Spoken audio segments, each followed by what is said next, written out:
60 वर्ष की उर्मिला शहर के बाहरी हिस्से में अपने छोटे से घर में अकेली रहा करती थी। एक रात शहर में बहुत जोर का तूफान आया। जोर जोर से हवाएं और आंधी तूफान के साथ तेज बारिश होने लगी। उन आवाजों को सुनकर कोई भी घबरा जाता, लेकिन उर्मिला घर के सारे खिड़की दरवाजे बंद कर गहरी नींद में सो रही थी। रात के लगभग 12 बजे होंगे कि किसी ने उर्मिला के घर का दरवाजा खटखटाया। दरवाजे के खटखटाने की आवाज सुनकर उर्मिला की नींद खुलती है। आखिर इतनी रात को कौन आया होगा? उर्मिला जाकर दरवाजा खोलती है तो सामने लगभग 26 साल की बेहद सुंदर लड़की को खड़ा देख हैरान रह जाती है। कौन हो बेटा, और इतनी रात को इतने भयंकर तूफान में कहाँ भटक रही हो? चाची, आपने मुझे पहचाना नहीं? मैं आपकी दूर की रिश्तेदार शालिनी। अरे हाँ, बचपन में तुझे देखा था। इतनी जवान हो गई है, कैसे पहचान में आती। लेकिन तू यहाँ क्या कर रही है, और वो भी ऐसी अंधेरी तूफान भरी रात में? उर्मिला की बात सुनते ही शालिनी की आंखों से आंसू बहने लगे। वो फूट फूट कर रोने लगी। ये देखकर उर्मिला को कुछ समझ में नहीं आया और उसने शालिनी का हाथ पकड़कर घर के अंदर आने के लिए कहा। जैसे ही शालिनी घर के अंदर रोशनी में आई, उर्मिला की नजर उसके पेट की तरफ गई, जिसे देखकर ये साफ पता चल रहा था कि वो प्रेग्नेंट है। अरे, तू तो पेट से है। ऐसी हालत में इतने भयंकर तूफान में आधी रात को बाहर भटक रही है। आखिर बात क्या है बेटा, मुझे सब कुछ साफ साफ बता। क्या बताऊं चाची, ये सब जिसकी वजह से हुआ है उसके बारे में बताने में भी मुझे शर्म आती है।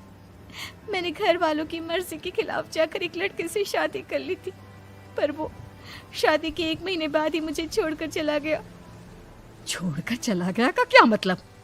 क्या उसके साथ कोई हादसा हो गया?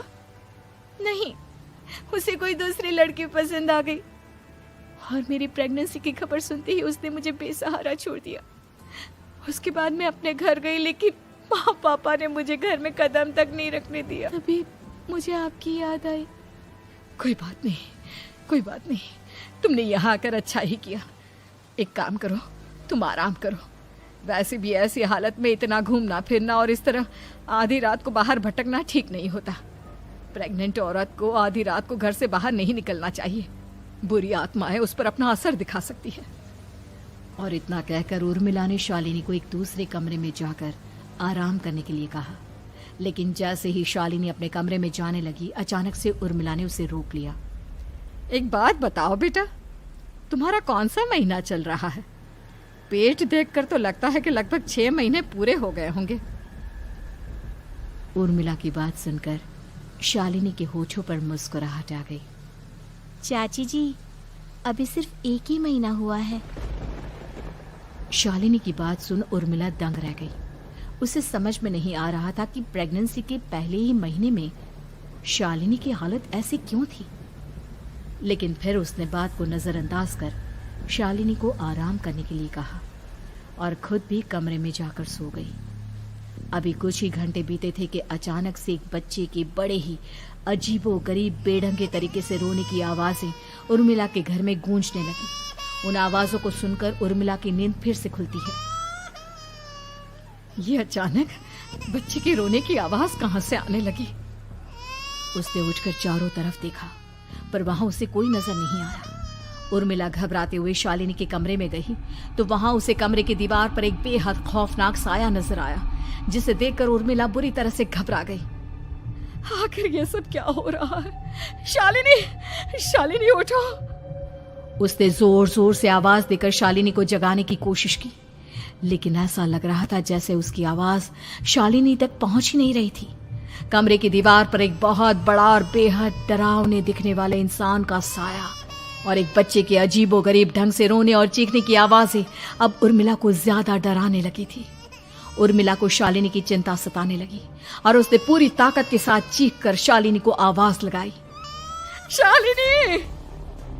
तभी अचानक सब कुछ एकदम पहले जैसा हो जाता है और उर्मिला की आवाज सुनकर शालिनी की नींद खुलती है। क्या हुआ चाची, आप इतनी तेज क्यों चिल्ला रही हैं? अब ठीक तो है ना? अभी अभी मैंने तुम्हारे कमरे में कुछ अजीब सा देखा। तुम ठीक हो ना शालिनी? मुझे यहाँ एक बच्चे के रोने की आवाज़ें आ रही थी। लगता है आपको मेरी कुछ ज़्यादा ही चिंता हो गई है। आपने मेरी प्रेगनेंसी के बारे में कुछ ज़्यादा ही सोच लिया होगा। मैं एकदम ठीक हूँ, आप आराम से सो जाइए। इतना कहकर शालिनी ने उर्मिला को फिर से अपने कमरे में जाने के लिए कहा और खुद भी जाकर सो गई। पर अब उर्मिला की आंखों से नींद गायब हो चुकी थी। अगली सुबह जब शालिनी उठी तो वो सीधा उर्मिला के पास आई। गुड मॉर्निंग चाची। तभी अचानक उर्मिला की नज़र शालिनी के पेट पर पड़ती है, जिस पर नीले रंग से एक अजीब सी आकृति नजर आ रही थी। शालिनी, ये तुम्हारे पेट को क्या हुआ? मैंने इतनी औरतों को देखा है, ऐसा तो किसी के साथ नहीं होता। शालिनी ने जैसे ही अपने पेट की तरफ देखा तो उसे वहां कुछ भी नजर नहीं आया। चाची कुछ भी तो नहीं है, सब कुछ एकदम नॉर्मल है। आपको क्या अजीब लग रहा है? इससे पहले कि उर्मिला उसके सवाल का कोई जवाब देती, अचानक से शालिनी के पेट में जोर जोर से दर्द होने लगा।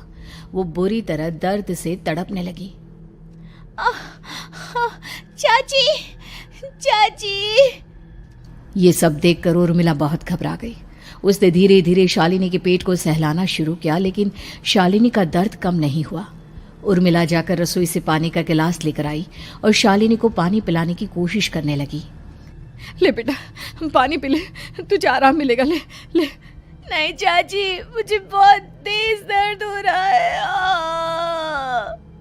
अरे थोड़ा पी ले बेटा। जैसे ही उर्मिला ने शालिनी को पानी पिलाया, उसने देखा कि गिलास में बचा पानी का रंग नीला पड़ गया और शालिनी की आंखें अजीब हो गई। उसके पेट पर बच्चे का एक डरावना चेहरा नजर आने लगा। ये सब देखकर उर्मिला की डर से हालत खराब होने लगी, पर तभी शालिनी का दर्द ठीक हो गया। बेटी, अभी तुम्हारा दर्द ठीक है तो ऐसा करो, तुम थोड़ी देर आराम कर लो। शालिनी को आराम करने के लिए कहकर उर्मिला तेज कदमों से चलकर घर से बाहर निकल जाती है और पास ही रहने वाली एक औरत कालिंदी के पास पहुंचती है। अरे उर्मिला बहन, बड़े दिनों बाद दिखाई दी, क्या हुआ? बहुत घबराई हुई सी लग रही हो, सब ठीक तो है ना? क्या बताओ कालिंदी बहन, मेरी एक दूर की रिश्तेदार आई हुई है। वो पेट से है और उसके साथ ना अजीब अजीब चीजें हो रही है। अब उर्मिला सारी बात कालिंदी को बताती है, जिसे सुनने के बाद काले जादू और तंत्र विद्या की माहिर कालिंदी एक ताबीज बनाकर उसे देती है। बहन, मुझे शालिनी पर किसी बुरी आत्मा का साया लगता है। ये ताबीज ले जाओ, आज रात को 12 बजे उसे पहना देना, फिर सब ठीक हो जाएगा। उर्मिला ताबीज लेकर घर वापस आती है और अब आधी रात के होने का इंतजार करने लगती है। जैसे ही आधी रात होती है, वो नींद में सोई शालिनी को ताबीज पहना शांति से अपने कमरे में आकर अपने पलंग पर लेट जाती है। अब सब ठीक हो जाएगा, ये सोचकर उर्मिला शांति की एक सांस ही लेती है कि तभी अचानक उसकी आंखों के सामने कुछ ऐसा आता है जिसे देखकर उर्मिला डर से चीखने लगती है। तुम कौन हो? कौन हो तुम? जाओ यहाँ से, जाओ जाओ यहाँ से। तभी उर्मिला की एक जोरदार दर्द भरी डरावनी चीख वहां पर गूंज गई। उर्मिला की आंखों के सामने एक बच्चा खड़ा हुआ था, जिसका पूरा शरीर किसी बूढ़े की तरह नजर आता था, लेकिन मुंह किसी नवजात बच्चे की तरह था। उसकी आंखें गुस्से से लाल थी और वो घूर घूर कर उर्मिला की तरफ देखा जा रहा था। कौन हो तुम? कौन हो? उर्मिला के चीखते ही वो बच्चा जोर जोर से रोने लगा। घबराकर उर्मिला ने अपने हाथों को अपने कानों पर रख लिया। उसकी समझ में नहीं आ रहा है कि आखिर ये सब उसके साथ क्या हो रहा है। कौन हो तुम? कौन हो? क्या चाहते हो मुझसे? जाओ जाओ यहाँ से, आखिर तुम हो कौन? तभी अचानक से उर्मिला के पूरे घर में लाल रंग की रोशनी फैल गई। वो बच्चा धीरे धीरे कदमों से चलता हुआ उर्मिला की तरफ बढ़ने लगा। किसी नवजात पैदा हुए बच्चे के जैसे उसके रोने की आवाज अब उर्मिला के कानों में गूंज रही थी।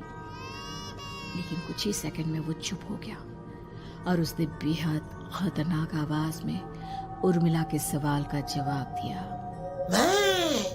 मैं वो हूँ जो अब तक पैदा नहीं हुआ, लेकिन जब मैं पैदा हो जाऊंगा तो वो होगा जो अब तक कभी नहीं हुआ। क्या कहना चाहते हो तुम? ऐसा क्या हुआ जो अब तक नहीं हुआ? तबाही होगी, तबाही। सब कुछ खत्म हो जाएगा और ये जो लड़की मुझे जन्म देने वाली है, मैं उसका खून पी जाऊंगा, सारा खून। उस बच्चे की बात सुनते ही उर्मिला बुरी तरह घबरा गई। उसका एक बुजुर्ग आदमी जैसा शरीर, एक नवजात बच्चे जैसा चेहरा, ये दोनों ही बातें उर्मिला की समझ से बाहर थी। तभी वो बच्चा अचानक गायब हो गया। घर का माहौल फिर से पहले जैसा हो गया। लाल रंग की रोशनी भी अब गायब हो चुकी थी। उर्मिला दौड़कर शालिनी के कमरे में पहुंची, जहां वो गहरी नींद में सोई हुई थी, पर उसके गले का ताबीज गायब हो चुका था। उठो उठो शालिनी, उठो बेटा, मुझे तुमसे जरूरी बात करनी है। अरे चाची क्या हुआ? इतनी रात को आप परेशान क्यों कर रही हैं? सब ठीक है ना? अभी जब तुम सो रही थी ना, तो मैंने तुम्हारे गले में एक ताबीज पहनाया था। कहाँ गया बेटा, बताओ मुझे। शालिनी ने चारों तरफ अपनी नजरें घुमाकर देखा, लेकिन वहां पर कोई ताबीज नहीं था। वह हैरानी से उर्मिला के चेहरे की तरफ देखने लगी। उसे समझ में नहीं आ रहा था कि आखिर उर्मिला किस ताबीज के बारे में बात कर रही थी। नहीं चाची, यहाँ कोई ताबीज नहीं है। लगता है आपने कोई बुरा सपना देखा है। मैंने कोई बुरा सपना नहीं देखा। खैर छोड़ो, तुम अब सो जाओ, कल सुबह बात करते हैं। डर और घबराहट की वजह से उर्मिला की आंखों से नींद तो जैसे बिल्कुल गायब हो गई थी। अगली सुबह उर्मिला बिना कोई देर किए गांव के बाहर एक छोटी सी झोपड़ी में रहने वाले बूढ़े पंडित के पास पहुंची। पंडित जी, मेरी मदद कीजिए। अरे आओ आओ उर्मिला, क्या हुआ? सब ठीक तो है ना? क्या बताओ पंडित जी, बहुत बड़ी मुसीबत है। मेरी दूर की एक रिश्तेदार लड़की पेट से है और उसके साथ बहुत डरावनी चीजें हो रही है। कल रात को तो एक अजीब सा दिखने वाला बच्चा मेरी आंखों के सामने आकर खड़ा हो गया था। ये तुम क्या कह रही हो? मुझे साफ साफ बताओ कि आखिर तुमने क्या देखा? उर्मिला ने अपने साथ हुई बीती रात की पूरी घटना पंडित जी को बताई, जिसे सुन पंडित जी के माथे पर चिंता की लकीरें उभर आई। अनर्थ होने वाला है, अनर्थ। बरसों पहले भी उस हैवान ने एक लड़की के पेट से जन्म लिया था और उसके बाद उस शहर को पूरी तरह से तबाह कर दिया। कैसी विपदा पंडित जी, कैसी बात कर रहे हैं आप? बताइए मुझे, और इसका उपाय क्या है? इसका उपाय तो है, लेकिन बहुत कठिन है। हो सकता है कि उस उपाय को करने के दौरान तुम्हारी जान भी चली जाए। मुझे मेरी जान की कोई परवाह नहीं, पर आप जिस तबाही के बारे में बात कर रहे हैं, बस वो नहीं होनी चाहिए। लाखों लोगों की जान बचाने के लिए मैं कुछ भी करूंगी। तो ठीक है, मेरी बात ध्यान से सुनो।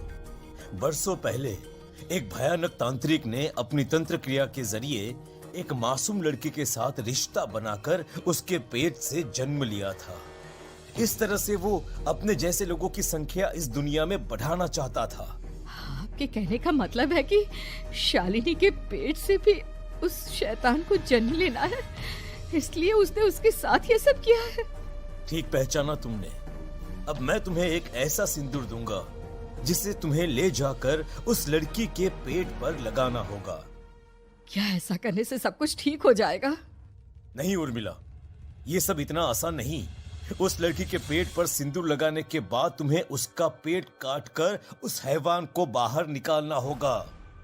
नहीं पंडित जी, मैं ये सब नहीं कर सकती। मैं भला एक जिंदा लड़की के पेट को अपने हाथों से कैसे काट सकती हूँ? अगर तुमने ऐसा नहीं किया तो कुछ ही दिनों में वो हैवान उस लड़की के शरीर से जन्म लेगा और उसके शरीर के सारे खून को पीकर अपनी ताकत को बढ़ाएगा। उसके बाद वो धीरे धीरे इस पूरे शहर को तबाह कर देगा। यहाँ पर कोई जिंदा नहीं बचेगा। लेकिन अगर मैं उसके पेट को काट दूंगी तो क्या वो जिंदा बच पाएगी? अगर शालिनी को कुछ हो गया तो, अगर उसकी मृत्यु हो गई तो? ऐसा कुछ नहीं होगा उर्मिला, तुम्हें अपने मन को पक्का करके ये काम करना ही होगा। सिंदूर लेने के बाद उर्मिला झोपड़ी से बाहर निकलने ही वाली थी कि तभी पंडित जी ने उसे पीछे से आवाज देकर रोका। उर्मिला, उस लड़की का पेट काटकर हैवान को बाहर निकालना ही काफी नहीं होगा।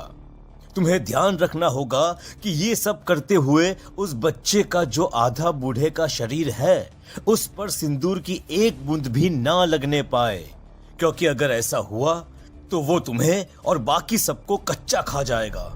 पंडित जी की बात सुन उर्मिला की आंखें फटी रह गई और उसके शरीर में डर की लहर दौड़ गई। फिर भी उसने हिम्मत की। ठीक है पंडित जी, मैं पूरी कोशिश करूंगी कि मैं उस हैवान को वहीं के वहीं खत्म कर पाऊं। इसके बाद उर्मिला तेज कदमों के साथ घर वापस आती है। दिन बीतता है, रात का अंधेरा छाने लगता है। शालिनी खाना खाकर सोने चली जाती है और उर्मिला लगातार उसके गहरी नींद में सो जाने का इंतजार करने लगती है, जिसके बाद उर्मिला दबे कदमों से शालिनी के कमरे में पहुंच गई। मुझे ये करना ही होगा। अब उर्मिला ने धीरे धीरे शालिनी के पेट पर पंडित जी का दिया सिंदूर लगाना शुरू किया। उर्मिला के हाथ बुरी तरह से कांप रहे थे। उसके एक हाथ में चाकू था जिससे वो पेट काटने वाली थी। उर्मिला ने एक नज़र शालिनी के चेहरे की तरफ देखा और फिर डरते हुए उसके पेट पर चाकू चलाना शुरू किया। कमाल है, मैं इसका पेट काट रही हूँ और ये आराम से सो रही है। इसे दर्द नहीं हो रहा क्या? तभी अचानक उर्मिला के कानों में बच्चे की रोने की आवाज सुनाई देने लगी। उसने घबराकर चारों तरफ देखा पर वहां पर कोई नहीं था। बस रोने की आवाज लगातार आ रही थी।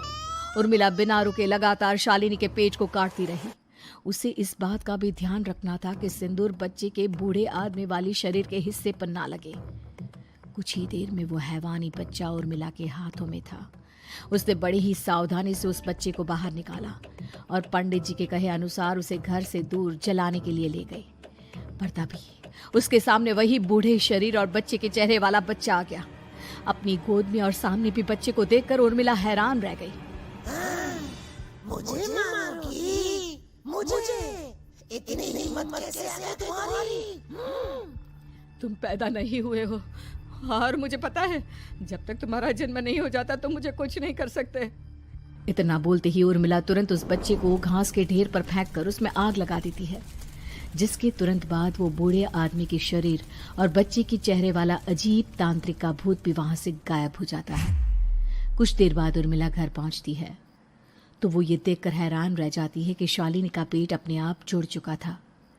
शुक्र है भगवान का और उन पंडित जी का, अब सब ठीक हो जाएगा। सुबह शालिनी सोकर उठती है तो अपना पेट देख पूरी तरह घबरा जाती है। चाची, चाची ये सब क्या हो गया? मेरा पेट अचानक कम कैसे हो गया? मेरा बच्चा कहाँ गया चाची? बेटी, वो बच्चा नहीं, एक खतरनाक तांत्रिक था जो तुम्हारी कोख से जन्म लेकर सबको मार देना चाहता था। वो पैदा होते ही तुम्हारी जान भी ले लेता, इसलिए मैंने पंडित जी के बताए उपाय से उसका खात्मा कर दिया है। अब सब ठीक है। शालिनी को उर्मिला की बात समझ में नहीं आती, जिसके बाद शालिनी को पूरी बात उर्मिला आराम से समझाती है। अब वो दोनों ही भगवान का शुक्र अदा करती हैं और एक साथ रहने लगती हैं।